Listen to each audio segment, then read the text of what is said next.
জগন্নাথ বিশ্ববিদ্যালয় পরিবার কোনোভাবেই দায়ী নয়, কারণ এই বিচ্ছিন্ন ঘটনার দায় জগন্নাথ বিশ্ববিদ্যালয় নেবে না। আমরা আসলেও আমাদের সাথে একজন উপদেষ্টা মহোদয় এসেছিলেন, কিন্তু আমরা সুনির্দিষ্ট কোনো আশ্বাস পাইনি, যে কারণে আমরা এখনো উঠে যাইনি, আমাদের অবস্থান রয়েছে। জি, আমাদের সাথে আমাদের শিক্ষক মহোদয় যারা আছেন সকলে এবং জগন্নাথ বিশ্ববিদ্যালয়ের সকল মতাদর্শের শিক্ষার্থী বন্ধু ঐক্যবদ্ধ হয়েছেন। আপনারা জানেন এটি জবি ঐক্য নামে ঐক্যবদ্ধ, সবাই একসাথে ঐক্যবদ্ধ হয়েছি। আমরা বিভিন্ন আপনাদের গণমাধ্যম কর্মীদের মাধ্যমে এবং মিডিয়ার মাধ্যমে আমরা দুঃখ প্রকাশ করেছি। আমরা বলেছি এটি একটি অনাকাঙ্ক্ষিত ঘটনা।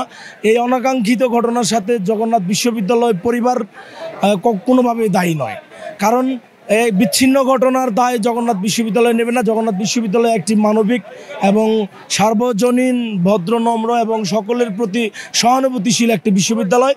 আর আমরা যেহেতু এই সরকার, ইন্টিরিম সরকার প্রতিষ্ঠিত হয়েছে ছাত্রদের রক্তের উপর দিয়ে, আমরা এই সকল উপদেষ্টা মহোদয়কে ধারণ করি এবং লালন করি।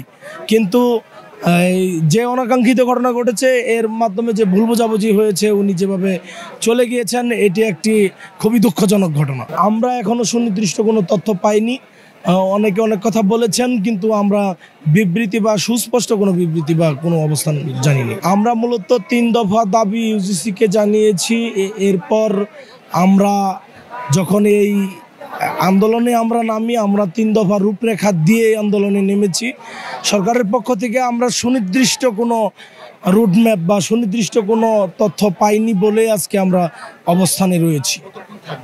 আমরা সুনির্দিষ্ট নির্দেশনা ছাড়া এখান থেকে কোনোভাবেই যাব না।